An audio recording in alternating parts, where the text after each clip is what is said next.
Good morning students. Today's our topic is ribosomes. ठीक है, ribosomes are also known as protein factory.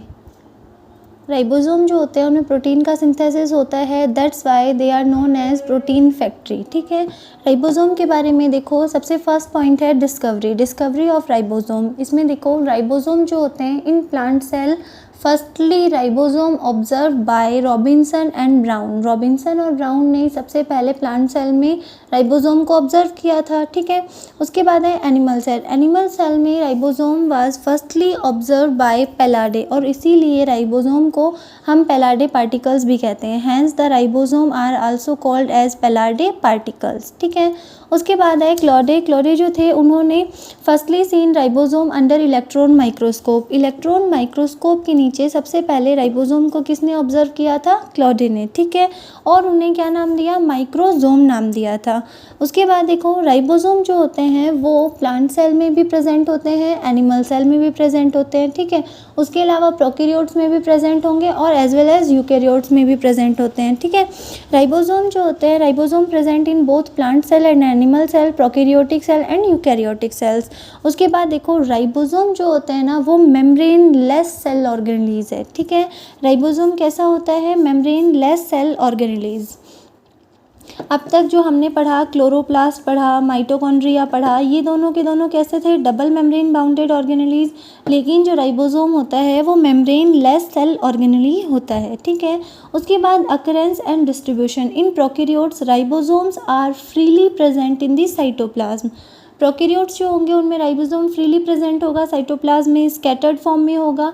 ठीक है, but in eukaryotes ribosomes are freely present और attached on endoplasmic reticulum. देखो eukaryotes जो होते हैं उनका साइटोप्लाज्म होता है। ठीक है, साइटोप्लाज्म में राइबोसोम जो होते हैं वो इस तरह से फ्रीली भी प्रेजेंट हो सकते हैं, और उसके अलावा जो इनकी एंडोप्लाज्मिक रेटिकुलम होती है इस तरह से उसके ऊपर भी अटैच हुए हुए प्रेजेंट होते हैं। ठीक है, और ये जो एंडोप्लाज्मिक रेटिकुलम के ऊपर जो राइबोसोम्स प्रेजेंट होते हैं they are active in protein synthesis. ठीक है, वो मेनली क्या करते हैं? प्रोटीन सिंथेसिस का वर्क करते हैं।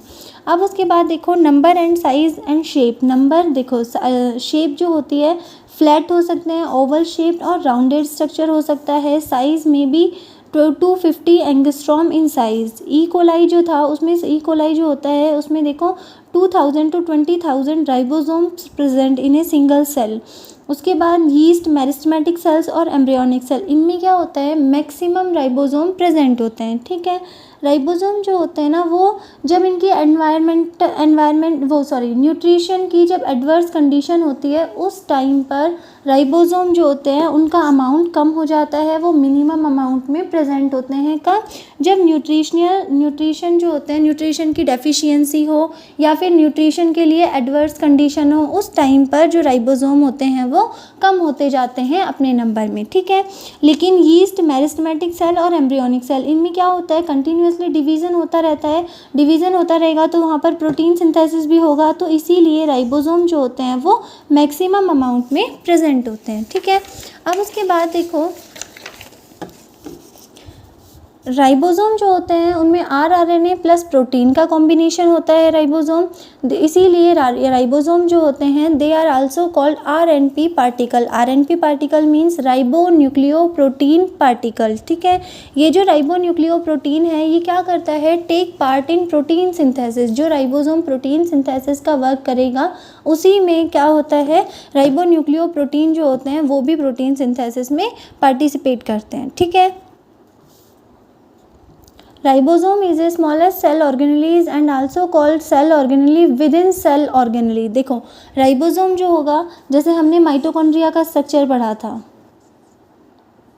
इस तरह से होता है। माइटोकॉन्ड्रिया में इनर मेम्ब्रेन जो होती है उसमें इनफोल्डिंग्स प्रेजेंट होती है, वहाँ पर भी राइबोसोम प्रेजेंट होता है। और उसके अलावा क्लोरोप्लास्ट जो होता है उसमें भी राइबोसोम प्रेजेंट होता है। तो राइबोसोम जो होता है ना, उसको हम क्या कह सकते हैं, cell organelle within cell organelle. Mitochondria और क्लोरोप्लास्ट ये दोनों क्या है, सेल ऑर्गेनेली है, और इनके अंदर राइबोसोम प्रेजेंट है। Ribosome is also a cell organelles, तो इसीलिए इसे क्या कहते हैं, cell organelle within cell organelle. ठीक है, अब उसके बाद देखो ultrastructure of ribosome. Ribosome का स्ट्रक्चर जो होता है वो एक तरह का कॉम्प्लेक्स स्ट्रक्चर होता है। उसकी स्टडी करने के लिए, राइबोसोम के स्ट्रक्चर की स्टडी करने के लिए राइबोसोम जो होता है उसको फास्टली मूव कराया जाता है इन सेंट्रीफ्यूज मशीन। ठीक है, सेंट्रीफ्यूज मशीन में उसको सेडिमेंटेशन किया जाएगा और उसको मेज़र किया जाता है। ठीक है, उनकी जो सेडिमेंटेशन की स्पीड होती है उसको मेज़र करते हैं, और मेज़र की यूनिट क्या होती है, स्वेडबर्ग यूनिट, जिसको हम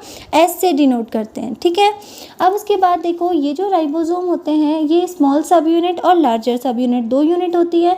जो लार्जर सब यूनिट होती है वो तो डॉम शेप्ड होती है, लेकिन जो स्मॉल सब यूनिट होती है वो कैप लाइक होती है, जो कि डॉम शेप्ड स्ट्रक्चर या dome shaped large subunit के ऊपर अटैच होती है। ठीक है, अब उसके बाद देखो ये जो राइबोसोम होते हैं ये टू टाइप्स के होते हैं, one is 70S and second is 80S। ठीक है, तो देखो 70S राइबोसोम होगा वो मेनली कहाँ प्रेजेंट होता है, प्रोकैरियोट्स में।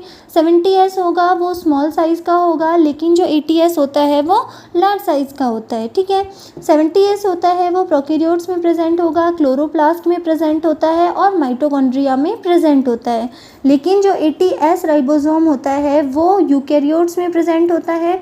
ठीक है, उसके बाद देखो जो 70S राइबोसोम है उसका मॉलिक्यूलर वेट कितना होता है, 2.7 × 10⁶ डाल्टन।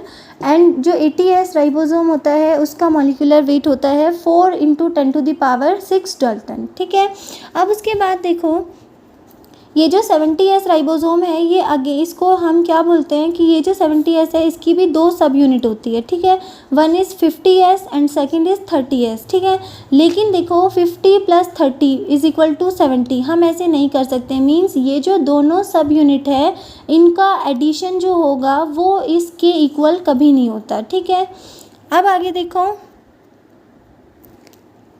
50S जो है वो लार्जर सब यूनिट है and 30S is a small सब यूनिट ऑफ 70S राइबोसोम। ठीक है, उसके बाद 80S राइबोसोम। 80S राइबोसोम जो होता है उसकी एक सब यूनिट होती है वो 40S और दूसरी होती है 60S। 40S वाली स्मॉल सब यूनिट एंड 60S वाली लार्ज सब यूनिट होती है। ठीक है, the sum of the two subunit is not equal to sedimentation coefficient। ठीक है, sedimentation coefficient जैसे 70S है। ठीक है, तो इसके इक्वल कभी नहीं होगा 50S + 30S, ऐसे नहीं कर सकते।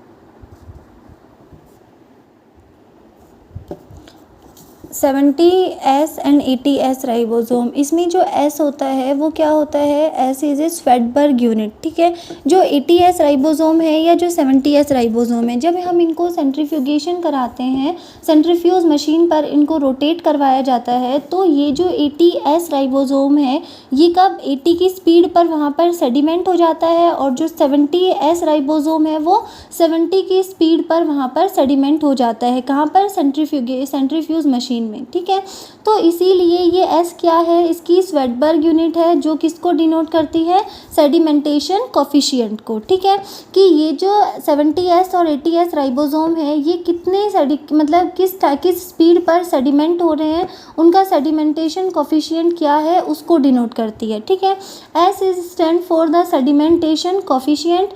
S क्या होता है, ratio of velocity to the centrifugal acceleration. Centrifugal acceleration में जो इसकी वेलोसिटी होती है वही क्या होता है, S या फिर स्वेडबर्ग यूनिट। ठीक है, S is a unit of seconds. A sedimentation coefficient of 1 × 10⁻³ second is defined as 1 Svedberg. ठीक है, 1 स्वेडबर्ग इज इक्वल टू कितना, 1 × 10⁻13 सेकेंड होता है। ठीक है, अब उसके बाद देखो ये जो राइबोसोम है इसमें क्या क्या प्रेजेंट होता है, एक तो rRNA और उसके अलावा प्रोटीन प्रेजेंट होता है। ठीक है, राइबो न्यूक्लियो प्रोटीन होते हैं। तो जो 70S है उसकी सब यूनिट कौन कौन सी है, 50S एंड 30S। 50S जो सब यूनिट है उसमें देखो 23S rRNA प्रेजेंट होता है। ठीक है, और ये एक और कौन सा 5s rRNA प्रेजेंट होगा, लेकिन जो 30s होती है उसमें 16s rRNA प्रेजेंट होता है, ठीक है। अब देखो जो 80s राइबोसोम है उसमें क्या होगा, ये हायर ऑर्गेनिज्म में प्रेजेंट होता है, यूकैरियोट्स में प्रेजेंट होता है, लेकिन 70s कहाँ कहाँ प्रेजेंट होगा, प्रोकैरियोट्स में, माइटोकॉन्ड्रिया में और क्लोरोप्लास्ट में, ठीक है। अब देखो ये जो 80s राइबोसोम है इसकी लार्जर सब यूनिट 60s, इसमें कौन कौन से आरएनए प्रेजेंट होंगे, 28s rRNA, 5s rRNA and 5.8s rRNA present होता है 60s सब यूनिट में, ठीक है। लेकिन जो 40s सब यूनिट है उसमें 18s rRNA प्रेजेंट होता है। राइबोसोम की जो शेप होती है वो देखो इस तरह से होती है, large subunit dome shaped और स्मॉल सब यूनिट होती है वो कैप लाइक होती है, जो कि इसके दोनों एक दूसरे से अटैच होती हैं, ठीक है। ये कौन सा है 70s राइबोसोम और ये कौन सा है 80s राइबोसोम। अब आगे देखो केमिकल कंपोजिशन, केमिकल कंपोजिशन में क्या होगा, केवल rRNA और प्रोटीन प्रेजेंट होता है राइबोसोम में। तो देखो जो 70s राइबोसोम है उसमें 65% तो rRNA और 35% प्रोटीन प्रेजेंट होता है, लेकिन जो 80s राइबोसोम है उसमें 45% rRNA एंड 55% प्रोटीन प्रेजेंट होता है, ठीक है। उसके बाद देखो स्मॉल सब यूनिट ऑफ राइबोसोम का जो स्ट्रक्चर होता है उसमें हेड प्रेजेंट होता है, प्लेटफॉर्म प्रेजेंट होता है एंड बेस प्रेजेंट होता है। हेड और बेस ये दोनों एक दूसरे के थ्रू प्लेटफॉर्म के थ्रू जुड़े हुए रहते हैं, और जो लार्जर सब यूनिट ऑफ राइबोसोम है उसमें रिज प्रेजेंट होगी, स्टॉक प्रेजेंट होगा और सेंट्रल प्रोटर्बेंस प्रेजेंट होता है, ठीक है।